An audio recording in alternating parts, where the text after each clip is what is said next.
scheduled to forecast to make around £4.7 million this year, which is about $5.7 million. Generally grown at about $1 million every single year in terms of revenue. Welcome to the Creator COO, the show where we surface the operators behind your favorite content and creators. I'm your host, Matt Estes. Today's conversation is with Angus Parker. Angus is the COO partnered with YouTube sensation Ali Abdaal. Together, they've amassed nearly 5 million subscribers on YouTube. They're set to generate close to 6 million in revenue in 2023, and they've done it by delivering tremendous educational and inspirational value. In our conversation today, we'll discuss what a Creator COO actually does, the challenges and opportunities that come with managing the operations for a creator like Ali Abdaal, insights into the future of content creation, monetization, and community building in the digital age. So with that, I bring you Angus Parker. Cool. Angus, thanks for being here. Welcome to the podcast. Very welcome. Thank you very much for having me. How did you first get linked up with Ali Abdaal? The actual first interaction we ever had was when I was at university, and I sent him an email asking for some advice about studying and stuff, because I'd seen some of his videos, and I think at the time his audience was of a size where he wasn't getting that many emails, so he did actually reply. So that was like the first interaction we had. But in terms of actually working together, it came about as a result of a cold email I sent in January 2020. Essentially, I had graduated in the summer of 2019. I was looking for some freelance work, because I decided to take sort of a year in between undergrad, and I was going to do a master's. And I was looking for some freelance work in the kind of research writing area, had a few other gigs going on. But I sent him a cold email because I'd seen that he was advertising for an editor like 3 months prior. And so I essentially said, in a sentence, sort of, I can't edit, but I can write. Do you need any help? And at the time he was at sort of 450,000 subscribers, starting to get to a point where he actually did need help because he was still working full time as a doctor. And so it kind of started from there. And I started on sort of just a per project basis of just researching and writing articles and things like that. And then scripts, and then it kind of just evolved from there. But I don't know how much further I should go. How did you go from that first starting point with Ali to where you are now? I think it was just a case of, there's a lot of factors which contributed to the growth of the company, but I think for me personally, it's just been growing with the company. As we've gone from when I joined, I think the sort of monthly revenue would have been about, 10,000 maybe a month, maybe less than that. It was enough to cover sort of my freelance sort of gigs and things like that, as well as a full-time editor, and Ali's obviously drawing some salary from that as well. And then over the last 3 years, through various different pivots and projects that we've run, as I've grown with the company, as we've hired more people, as Ali's realized that he's not suited to management and he's far more like the visionary of the company, and I'm far more suited to kind of managing people and the operation side of things, it's those kind of roles have just sort of evolved out of the kind of general expansion of the company. And so now, as I said, I'm sort of general manager of the whole company and basically just keeping the trains running so that Ali can spend time filming and writing. And that's sort of my main aim with him, is just to keep him away from the business and just working on the creative stuff, because that's where he is best placed. And providing the vision. I want to double click into that idea of protecting the creator from the management stuff to free them up. Yes. But going back to something you said first there, were there any, so you started as a writer, now you're a general manager of the entire business. Were there any interim roles along the way that you felt set you up for the place that you are now? Yeah, I to be honest, I think sort of the kind of integrator role / COO role for most creators is more of like a phased role rather than necessarily just you go in knowing everything kind of thing. And I think having experience of more or less every single role within the company as I've grown, so like starting off research, then writer, then kind of YouTube producer, even though there wasn't sort of titled like that, but essentially YouTube producer to editor, because I was also editing videos, then to kind of manager. So it wasn't necessarily a particular role which set me up. I think it was just the fact that I'd kind of gone through the whole of the other roles that we had, as I'd worn multiple hats and as we started growing. And so I think that probably set me up in the sense of knowing what every aspect of the business did, even down to sort of the customer support side of the courses end of the business, which grew up as we evolved. So it makes sense. I imagine you build a lot of trust with Ali over time, and then you've seen, as you said, you've seen every part of the business, so you have all the context along the way from start to finish. Exactly. Yeah, trust is a massive thing. Really valuable. Trust is a massive thing, and sort of joining when I did, it's sort of joining, although it wasn't at the start, it's sort of as much at the start as you could probably get in terms of the actual business. And I think that's actually really helped from a personal point of view in terms of my level of sort of buy-in to the success of the business is far higher than probably anyone who's sort of employed now, for example, because I've sort of just grown with the business, and I think Ali sees that as well. And the level of trust that we built up means that we can effectively sort of, one, bounce ideas off each other, and two, like call each other out and things like that. So that definitely helps, and probably overlooked at times. So you mentioned protecting Ali so he could create from the other operational stuff. When in that journey over the last 3 years, 4 years, when exactly did Ali realize that maybe operational stuff wasn't his strength, but creating was? I think relatively early on. I think it's mainly because he just finds operational stuff and managing everything boring.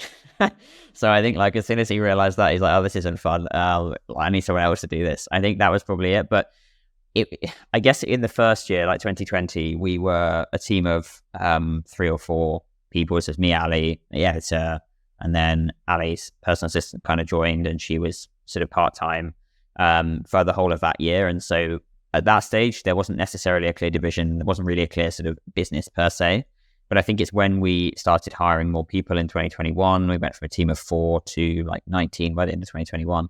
I think it was at that stage when Ali realized that he actually can't physically do all the managing and the operations and the business side of things. And actually, I think he was very quick to realize that outsourcing is a very easy way of leveraging his time far better and being able for him to concentrate on what he does best, which is producing the videos.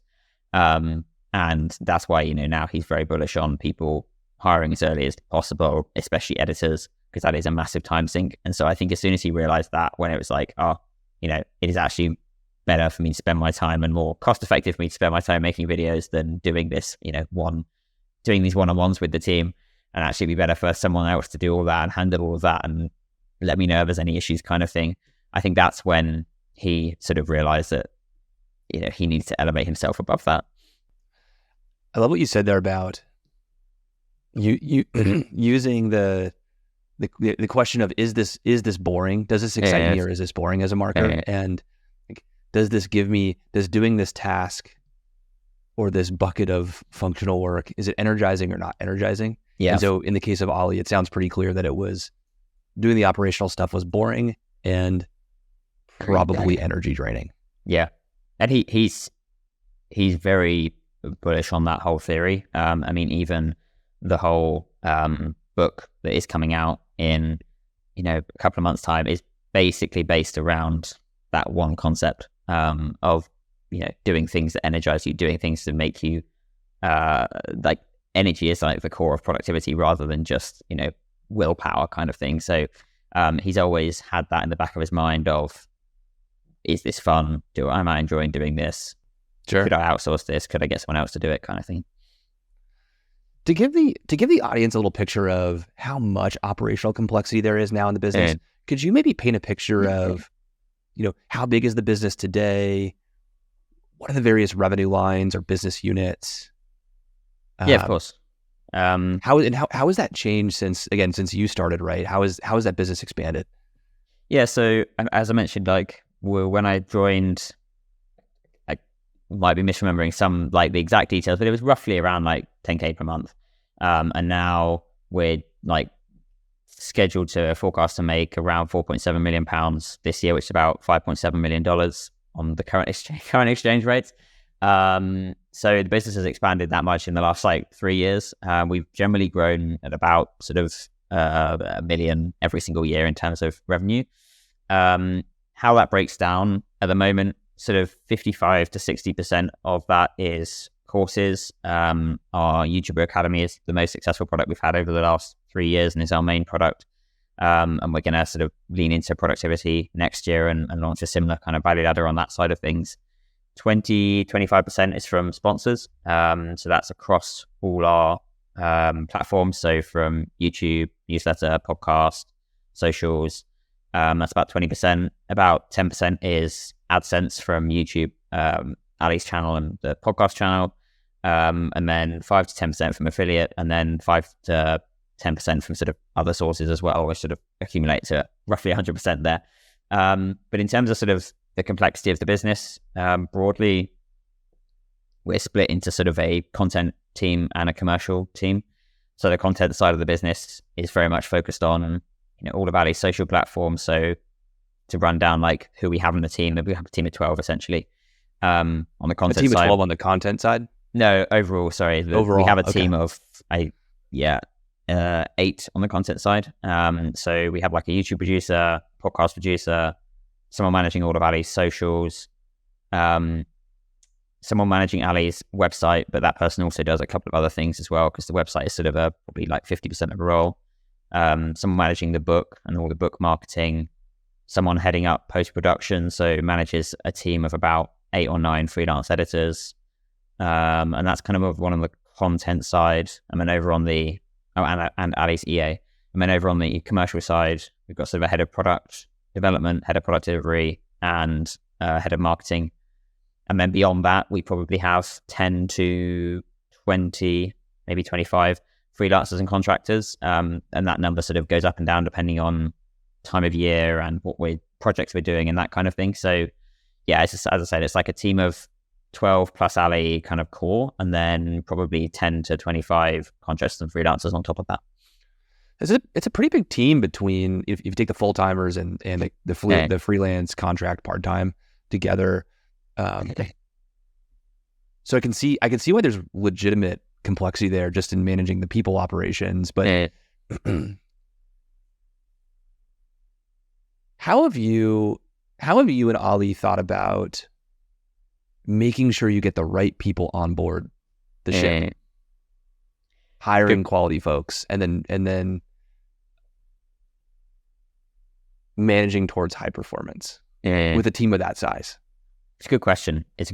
It's something which is kind of always an ongoing process, an ongoing task. We've been very fortunate that only one person, which was the first editor that Ali hired before I joined, has ever sort of left of their own sort of volition and own accord. He left like last December, and it was just because he'd basically just been here 3 years and editing the same person's videos for 3 years. I can understand why he'd want to move on at some point. So we've clearly kind of managed to, cultivate a good culture in terms of people wanting to stay. In terms of your question, it's been difficult, and we've gone through a kind of a learning process. I think one thing that Ali and I are very open and transparent about is the fact that we are doing this for the first time, and with everything we do. With the hiring, we've very much taken advice from, all the people that we can. We've relied on books like The Who Method for Hiring, which is a kind of key one for us. And in terms of business development, we've used books like Traction to ensure that we are thinking about how we're creating this as a business rather than just hiring people to fill a need that we might have right now. It's like, how can we create a structure that serves, the business in the next 1 to 2 years rather than fills a particular need that we have right now, because we can use that with contracts and freelancers and stuff. But that's how you're differentiating between full-time and part-time. So it's about, can you go a little deeper there? It's about the timeline of the project. It's about return on investment. Yeah, it's essentially, and again, this has sort of changed over the last couple of years, but I think where we've really settled on now is like, if we see that we need, editing support or customer success support for a given period of time, then we will hire for that role as a part-time or contractor. Our bar for hiring someone as part of the core team has really gone up, because we made a sort of mistake in 2021 when we kind of overhired. And so now we're very strict on is this, if we're going to go to hire someone, is this really something we need as a core part of the team, or is this something which we need someone kind of on a per project basis rather than, full time? So that's sort of how we look now. And if we were working with a contractor who has, been with us for X amount of months and we know is like really, really solid and we want to bring them on, like that's an option and we're very open to that. And we've sort of done that with an editor or two. But generally now it's sort of like, this is the core team and we kind of utilize pools of contractors and freelancers to kind of supplement that as and when we need. And then in terms of sort of ongoing management beyond that, I guess that's key part of my role is ensuring that we are holding people accountable, various different dashboards. I have one-to-ones with everyone every other week. And so it's just making sure, and that's again, still something that we're working on improving and dialing down and dialing in. Sure. But that's sort of how we really try that on that side. Yeah. I want to circle back around to that performance management piece, but first, what do you actually do day to day, Angus? What's your job description? Honestly, sort of every day is pretty different. But in a sentence, it's like keeping the trains running on time, unblocking everyone, managing people. And then on a more granular level, it's also, because we don't have like a CFO or anything, it's also looking at the finances. But generally, and managing people and that kind of thing. But generally, it's sort of just ensuring that the business keeps on running. And I also sort of manage the partnership side of things as well. So that's sort of a slight sort of hat that I also wear. So there's like every day, I know it sounds a bit cliche, but genuinely every day is kind of different. But the top line is essentially just keeping everything running on time, keep unblocking anyone, making sure we're still efficient, making sure we're hitting our targets. It's really hard to dial in exactly what I do, which is why it's hard to kind of create a job description for anyone else who's like, oh, I want to hire someone like you. It's like, well, kind of do a bit of everything and anything. So it's hard to answer the question of what I do every day because it really is different day to day. Even if I describe what I did this morning, it's different to what I did yesterday. But there's always something going on. I imagine that there's some component too of, I feel this as a COO at 𝐂𝐫𝐞𝐚, that sometimes you're just the guy that has to solve the problem no matter what that problem is, I imagine. Yeah, exactly. Yeah. And that's kind of what I love about the role as well, because it, like, the variety means that it never feels like, one, I never feel like I'm not learning, and two, it never feels like it's just like, 9 to 5, clock in, clock out, boring kind of thing. I think one thing which I can say, which has been probably the most positive thing I can say about anything of working with Ali, is like, it's never felt like a job to me. It's always felt more just like, fun, and I'm always learning, I'm always developing. I'm not just saying that if Ali's listening kind of thing. It's sure. Genuinely, it's just never felt like a job. And I kind of, I live in quite a built up corporate area. And when I go to we work in this area and I see people in suits and going to banks and consultancy firms, I'm just like, I'm so glad I didn't go down that path, because that looks you so never wanted boring. to be a salary man. That looks so boring. So yeah, I think that's the number one thing I can kind of say about it, really. One of the recurring themes that I hear over and over again talking to creators and creator COOs is, and I think, by the way, there's a similarity here to early stage startup founders. Yeah. Is that when creators start working with creator COOs, sometimes they can really struggle to take their hands off the reins and delegate. Was there anything like that for you in Ali early days where, or even today, are there certain things that fall under the operational purview, but Ali just really, he loves to be involved, or he feels like he should or needs to be involved for the business? Yeah, I think Ali's he's generally very good at kind of taking his hands off certain things and letting other people get on with it, especially in areas where he knows he doesn't want to spend the time, and or there are people better suited to it. There are still issues, like even today, and I think this is more a function of the fact that as a personality-led brand, as GM, CEO, like whatever my job title happens to be, there's a degree to which it is different to traditional, that kind of role in a traditional company, in that I can't necessarily take it in a direction I want to take it in if I wanted to take it in a different direction, because Ali's name is above the door.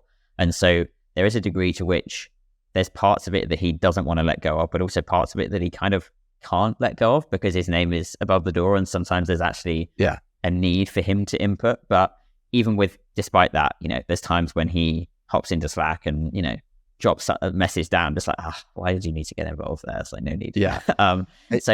He does still do that. I love drawing the comparison in the creator and creator COO world to the like technical, non-technical co-founder or the CEO and the COO in the later stage growth tech world. But I do think the place where that analogy really breaks down is around what you just highlighted, which is Ali is fundamentally the product. And so I think like, I imagine psychologically that changes the trust relationship to an extent. Yeah, it does to an extent, and I can kind of understand why creators have like aversions to giving up certain controls. And I've also heard other creators sort of being nervous about bringing people on because they're nervous about like giving their employees passwords, their bank account, things like that, which I kind of understand. But also I'm like, if you're seeing this as a business, there needs to be like, it's a personality-led brand, but you need to disconnect yourself and your name from like the actual business itself. And so, yeah, I can kind of understand it. And I think the comparisons with a startup is very valid. And, it kind of feels, because I've been at Ali's place for so long and from the start, it just has that kind of vibe of I was there for like the startup, and there is sort of a co-foundery kind of vibe to it. But there is that difference of fundamentally, because the name is above the door, because he is the product, as you say, there's always going to be something that's slightly different and always going to need his input. So he can't ever completely dissociate himself from the business, although that is something that we're trying to move further and further towards. What's your biggest personal challenge today in your role? And then what's the biggest business challenge overall for the Ali Abdaal brand? Personal challenge, I think, is being that mediator between Ali and the team. I think my role involves, mentioned earlier, like managing people and managing down, but it's also as much about managing up as managing down. And Ali is a creative, he's a visionary, he has lots of ideas, he has kind of quite a, I was going to say like short-term view of things, but like he often is, concerned about what we're doing over the next like 1 to 3 months, rather than maybe other businesses looking at like 5 to 10 years. And so he's always coming up with ideas, and it's like probably my biggest personal challenge on the business is just making sure that I am that filter between Ali and the team, and making sure they're not getting too distracted by his ideas that are coming in and taking everyone in different directions and that kind of thing, which has been a problem in the past and to a certain extent still is on occasion. But that's probably the biggest part of that. Is it fundamentally what you're saying is it's about focus, I imagine. So, and I felt this in my own role as a COO, but if you've got a creative type leader who's got lots of great ideas, if you're not careful, that can pull the organization a bunch of directions, which then ends up meaning that you don't get anything done because you're constantly shifting course. So is that kind of what you're highlighting there? Exactly. I think probably the biggest sort of peeve that anyone in our organization, including me, would have over the past like 2 or 3 years is that kind of constant changing direction. And, you try to go sort of 100 yards in 8 directions rather than a mile in one kind of thing. And it's, I think, making sure now that we have sort of tried to move and elevate Ali even further, like into the clouds and beyond the team. I'm not saying there's no interaction, there clearly still is, but for stuff like the ideas and that kind of thing, it's making sure that I am that filter between him and the team, what we're doing, so that, it's not just a filter on immediate ideas, but it's also sometimes Ali had an idea and then like a week later he'll think, I don't want to do that anymore. But if there wasn't that filter there and suddenly it got filtered down to the team, they would be like moving in that direction and then suddenly being told no. And I think that's probably one of the things which, was still very much present in like 2020 when we were having lots of different ideas. And in the end, that one of those ideas was the YouTuber Academy. So there's stuff that comes out of those which can be useful, but at the same time, when you've kind of got that knee-jerk changing direction, this sort of organizational whiplash that you get from that can be quite damaging over time. Do you have any specific frameworks that you use to help to prioritize this stuff? Like, a framework that immediately comes to mind is something like the, OKR system, objectives and key results. How do you approach that? Yeah, so you institutionalize it. Yeah, I guess it's going to be quite a broad and big answer, but I will get to your question. On on a number of different levels. I think over the past sort of 2 or 3 years, we've gradually become more sort of businessified, I suppose you could call it, in terms of how we operate and how we run things. On a very basic level, and I'll get into the OKRs in a minute, but on a very basic level, we have a place in Notion now where Ali can put his ideas, and we say, if you have an idea, put it there and we'll review it at the next sprint meeting. And we essentially run our company on 5-week sprints. And so we meet up every 6th or 7th week to plan the next kind of 5 weeks, and everyone works on a particular initiative, or we call them quests, which is basically the most needle moving thing in their particular department. And those essentially are working towards completing the key results, which are obviously then working towards the objectives for the year. So we have overall company objectives now, have done for the past like probably 12 to 18 months. We've really instigated that. We then have key results, and then we have these, as I said, like 5-week quests, which all fill into the key results. And so that's sort of how we keep the structure. And to Ali's multiple ideas, it's just like, okay, this is the place where you dump your ideas, and that's where they'll sit. And most of them you'll probably forget about in 2 weeks' time and don't want to do again. But otherwise, we'll review them at the next kind of in-person meeting that we do. And the rest of the team know what the kind of overall objectives are, we know what the key results are, and then they have just one thing to focus on for the 5 weeks, alongside the kind of usual business as usual tasks that they have. But that's kind of how we operate now, and that's worked really well for us. We did initially work in like quarters, 90 days, but we just tended to find that was too long. We'd get like 2.5 months in, and suddenly it's like, oh, actually this thing we're working on is not going to get done by the end of the quarter. And actually we found that by just having 2 kind of sprints in the quarter, we kind of, in certain circumstances, have got like twice as much done. I mean, one example, earlier this year, we were meant to be sort of planning for the final cohort of our YouTuber Academy from like basically Q1. And we essentially said at the start of the year, like, what if we could get this ready by the end of January? And we did. So, I think if we'd given ourselves the whole course, it's this whole Parker says law thing. I think if we'd given ourselves the whole course, it would have taken that long. But by sort of really concentrating efforts within those 5 weeks, it has sort of really improved the productivity of the whole team, which is kind of key when we've got, the team is relatively big for a YouTuber, I guess, but like still relatively lean in terms of 12 people and the amount we're sort of churning out and turning over. So yeah, like that's kind of how we operate and how we have sort of institutionalized some sort of structure. But where did you get these ideas from? Because your structure to me sounds a lot like how a software business like Uscreen builds product and thinks about marketing roadmaps. We would talk in terms of, so you've got Ali, you've got Ali's sort of idea cloud, and then you have some filter there to judge probably effort and impact. We have something we would call a betting table, where we bring the bets and we talk through them, and that's how we sort of fit things to a roadmap. And then we also internally work on 6-week sprints. Was this something that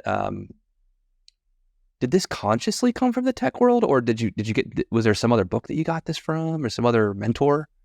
I think it's come from sort of nowhere and everywhere, and in the sense of like that whole system has been sort of amalgamated and created from different ideas from different people. So where we actually kind of took the sprint / Ali kind of cloud idea from, I can't pinpoint exactly where that was, because it does feel like it's come from sort of everywhere.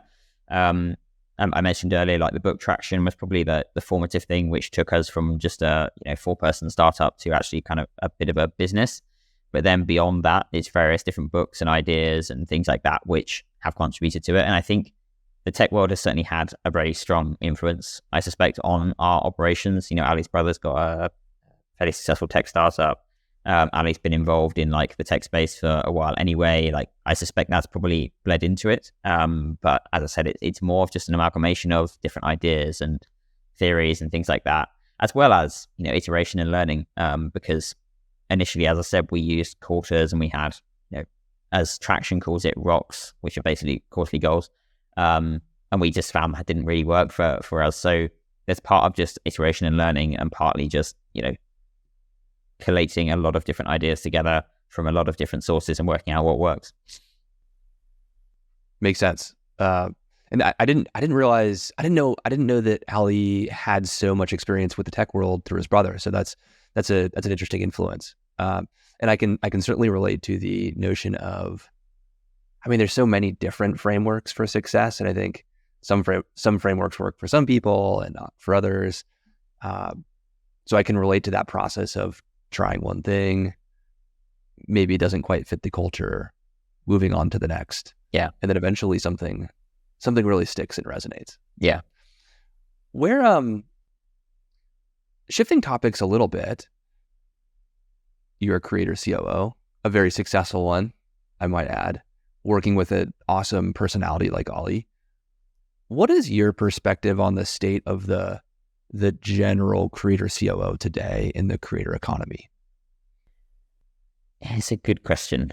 I think, so may have mentioned to you in the past, I think it's an area which will become more and more in demand over the next 2 to 5 to 10 years as the creator economy continues to grow and increase its influence in the mainstream. I think we've seen over the past 2 or 3 years, maybe up to 5 years, an increasing presence of the creator economy and creators in what would be probably typically classed as sort of mainstream stuff. Not necessarily mainstream media, but when you look at on a very sort of sporting level, like the boxing side of things, but also Sure. products like Prime, Feastables, that are increasingly not just sort of one-off merchandise drops. They're actually kind of penetrating mainstream markets.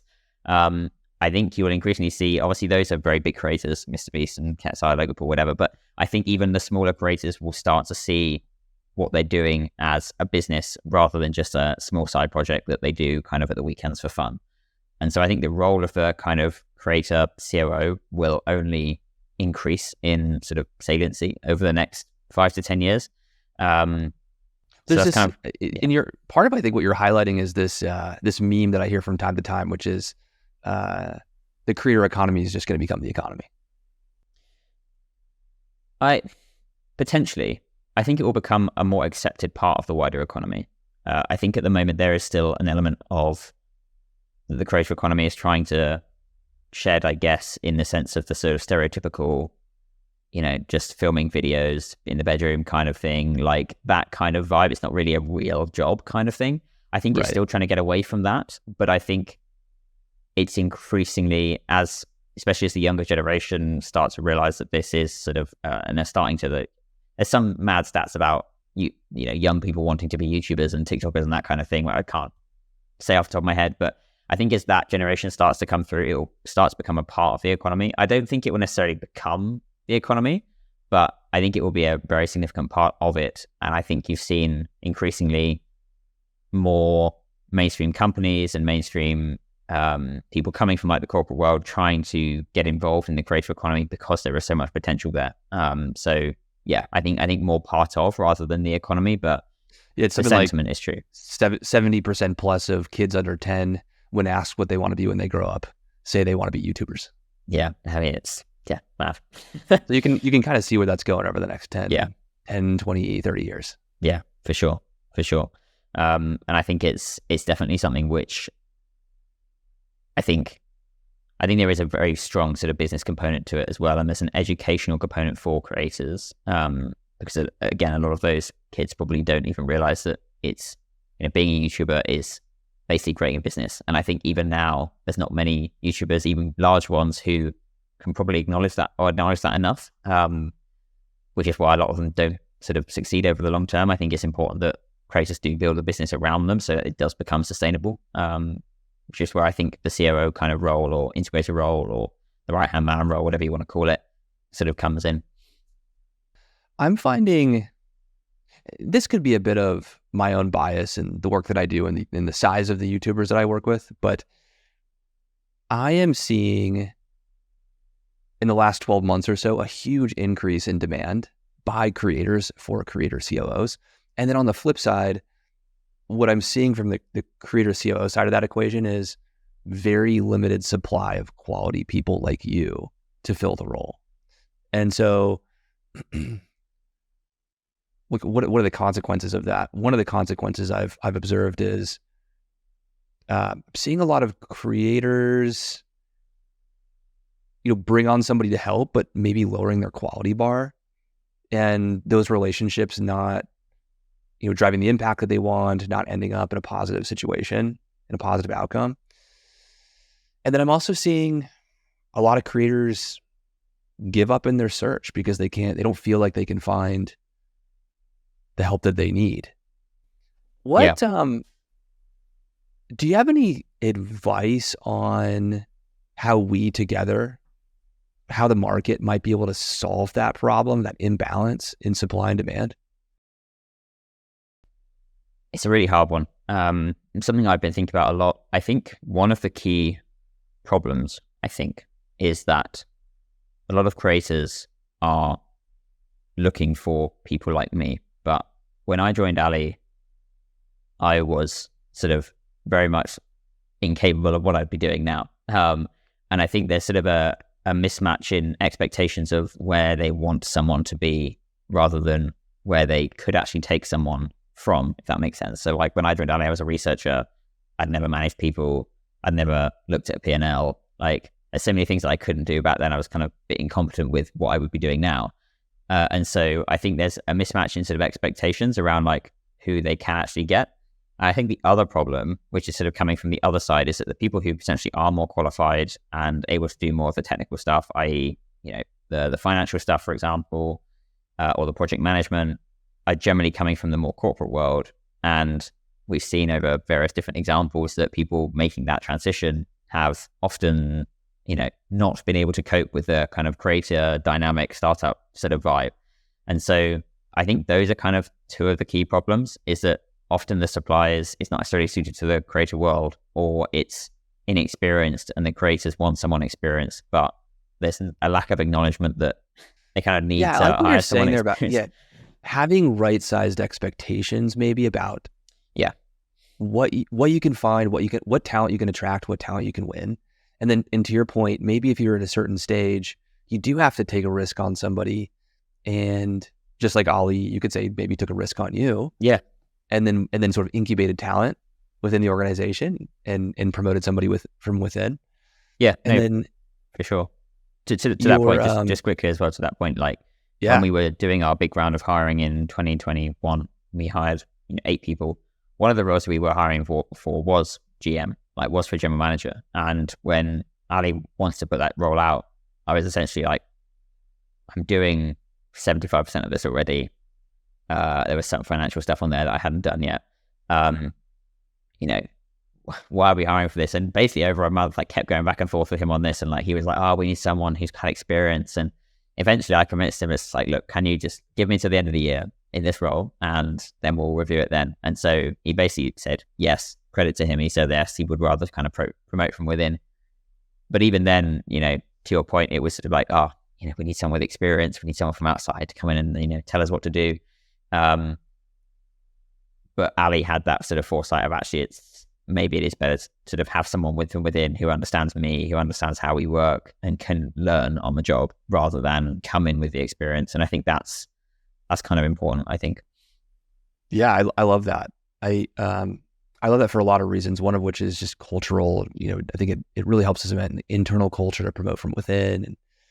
And the second piece you had brought up, though, about finding people from outside, especially the corporate world, we've had experience with that at Uscreen with folks who don't make that transition from a more rigid, structured, hierarchical corporate culture to the more free-flowing, fast-moving startup environment. It's interesting that we, and I see this with a lot of creators who feel like that's where they want to pull from. They want to pull from the more corporate environment.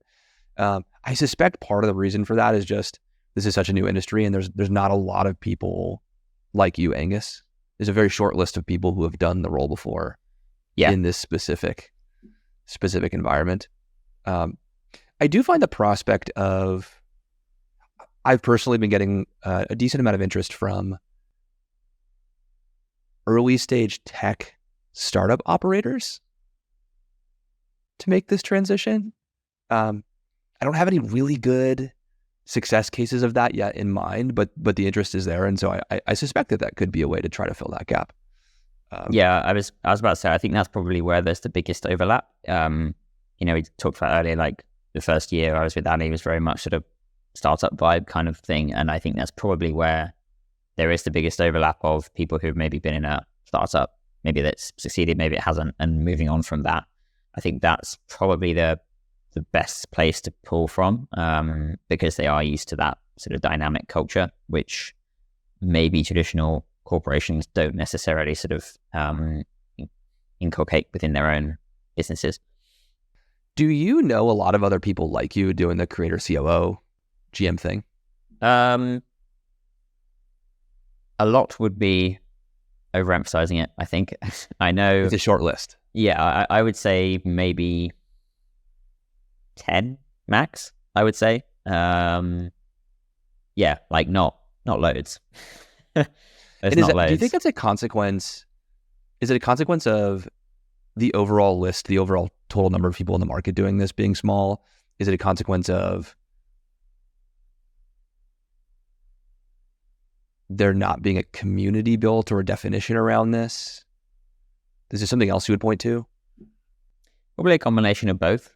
Probably also a consequence of the fact that generally, and I'm trying to get better at this, I'm not like particularly sort of outgoing on the networking front, but I think it's a concept. Like I think even if I was, I don't think it would have made that much difference. But I think it's a consequence of, one, there not being the community, and two, it being a role which is sort of mainly misunderstood by a lot of people. And there's a strong demand, as we've seen, or as you mentioned earlier, and as I've seen over the past year as well, the amount of creators who have suddenly realized that they need someone like this, but there isn't anyone, has just impacted that size of that pool size as well. So I actually don't think it is many more beyond.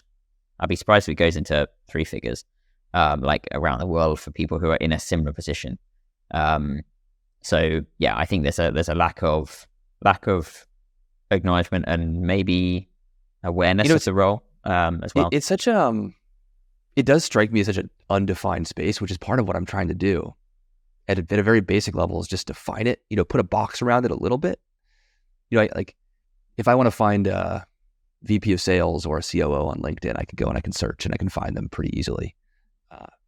It's all harder to do that in this space. And I found, I think similar to your experience, a lot of the creator COOs that I talk to maybe know 4 or 5, maybe 10 other people like them, but it's a pretty short list. And I suspect, or I should say, I know that there's a lot more than 10. So I see value in trying to bring the GMs and the CEOs together, the COOs together, to try to parse through the role a bit and maybe get down to best practices. Yeah, I think one of the issues with sort of putting a box around it, what makes that tricky, is that creators need a different COO integrator at different stages of their journey. Ali didn't need a me 3 years ago, really, because he had no one to manage. And as in a me now, sort of 3 years ago, he needed a me then, which was someone who could write, someone who could learn how to edit, and someone who could manage the YouTube channel. And that was basically kind of my role as integrator at that point, was to do that side of things. And I think as we've grown, as we've hired more people, then there's sort of elements that are added on to like the job description. But I think that does make it difficult, because for certain creators, what you could class as a COO probably overemphasizes their role, but is just someone who knows how to write well, knows how to manage projects, and maybe manage freelancers. Like that would still be the right person for someone. To your point, the job description really changes a lot. It does. From when you're an early stage creator to when you're a diversified creator holding company like Ali. Exactly. And I don't know kind of what the comparator is in the traditional world that you could sort of map onto that kind of evolution, but yeah. On that note of the sort of diversified creator holding company, you talked a little bit earlier about Ali Abdaal as a personality and this transition to the more of the brand, media brand led approach. I know you've got the Feel Good brand. Could you talk a little bit about how you've thought about that evolution from Ali Abdaal to something like Feel Good? Yeah, it's the feel good element is essentially, at least to start with, is just going to be the book. We're not sort of necessarily exploring it as a big brand for now, but the general theory behind it is fundamentally like Ali is the theory behind all of our development of all of our assets from now onwards is Ali is sort of a key point of failure for the business at the moment, and that we're never going to be able to take that away, as we've discussed already, but we can do a lot more to minimize that. At the moment, Ali is involved in a lot of the business, and a lot of the business is reliant on him. And so what we're thinking about currently is sort of how can we make the business sustainable by introducing revenue streams and brands and other elements in a way which doesn't like directly draw from him. So whether that's, launching new product lines, we've got a new brand called Light Mode launching in 2 weeks with a physical product, which is interesting to see how that goes. We're, trying to create this productivity course next year, which hopefully will be not reliant on Ali. Ali might kind of film it once, but then like the coaching, high ticket coaching might just be completely divorced from Ali. So it's basically trying to create these assets such that it's not completely reliant on that one person, because not only is it demand on Ali's time, but as I mentioned earlier, it's just like incredibly risky, because I know I always go to the extreme example on this, but like if Ali got hit by a bus tomorrow, yes, probably the business would end regardless, but like we want to kind of de-risk it so that there might actually be brands and businesses around like the core element of the channel that would continue off the back of that, regardless of whether he's there or not and turning up or not. Yeah, that's that. I hear that referred to a lot of times as key man risk. Yeah, exactly. And we're also trying to think of like, it's not just in terms of whether he can do it or not, but it's also especially in this like modern economy, creator economy, it's like relevance as well. And how can you be sustainable and relevant for that amount of time? And I think from like a business perspective, like thinking about things now, I'm starting to look towards how can we use our two main assets, which at the moment are like the money and the audience, like the money that we have and the audience that we have, in a more effective way than just selling attention, which is basically the sponsor slots at the moment, for example. Like how can we maybe invest in companies and utilize our money and leverage our money and our audience in a more effective way, like thinking 3, 5, 10 years down the line, rather than just about like short-term cash, which is great on one hand, but obviously, we just need to be thinking like more long term, because if you look at people like Tim Ferriss, the vast majority of their wealth has been built up through investments, not but the books that they've written. And I think that's as Ali Tim gets Ferriss older, was an early investor in Uber. Yeah, he was. Yeah, Uber and Shopify. I think it was Shopify. One of the, and there's another big one. What is Ali's long-term goal? Is it I want to own this business forever? I want to sell it. I want to take investment. How do you think about the financial outcome of it? Yeah, it's a good question. It's one we've never really necessarily solved for, but Ali fundamentally enjoys being a teacher. He's always enjoyed doing that side of things.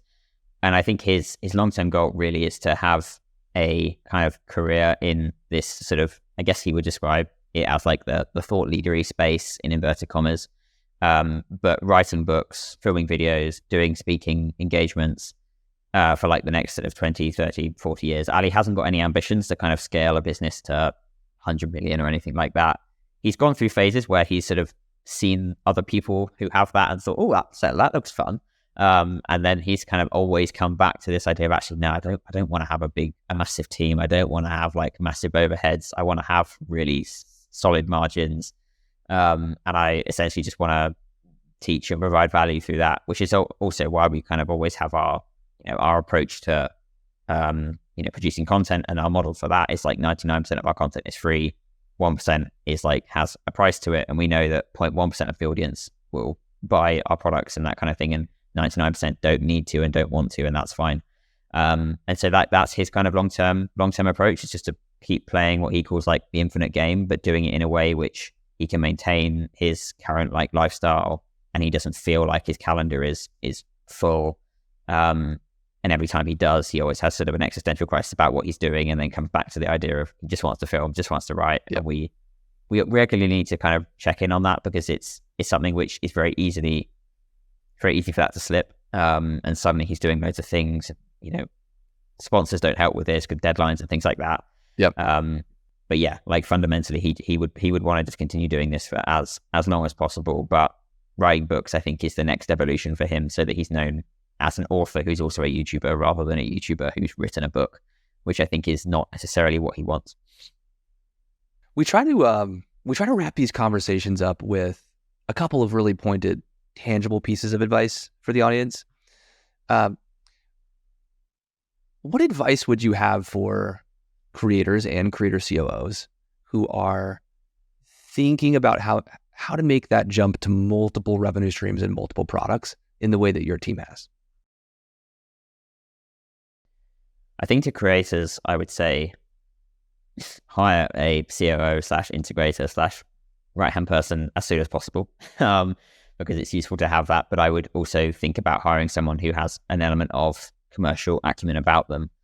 I think one of the most valuable asset that we have, and this maybe speaks to your question, is our email list. Like fundamentally, the YouTube channel is great, but we don't know who those people are, the 4 million, whatever it is.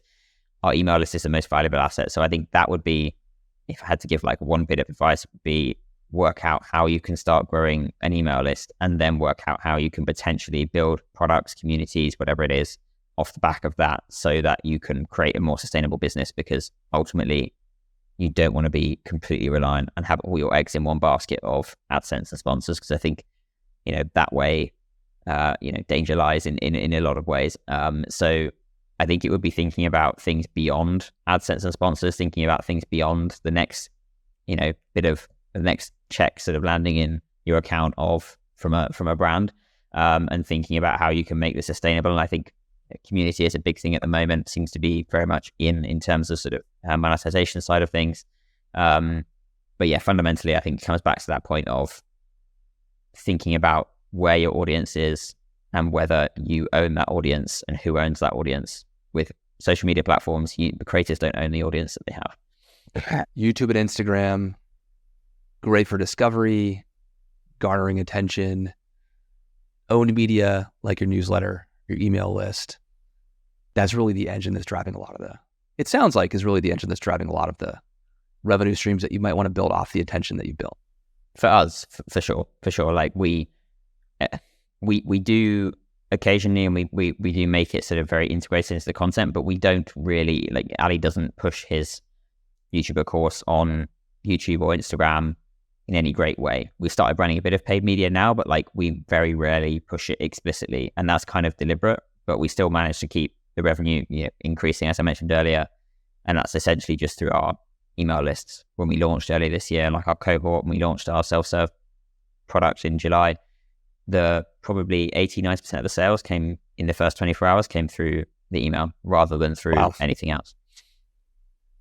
Thanks for taking the time, Angus. I hope you do it again. Thanks for having me. Yeah, thank you very much. Thanks for listening to this episode of the Creator COO. If you found this valuable, you can subscribe to the show on your favorite podcast app so you never miss an episode. Also, please consider giving us a rating and a review, as this helps other creators and creator COOs like you to find the podcast. This episode was produced by Rebecca Donovan at Uscreen with support from the team at Share Your Genius. It was edited by Chandler Chappell with artwork design by Spencer Marsh. I'm Matt Estes, and you've been listening to the Creator COO. See you next time.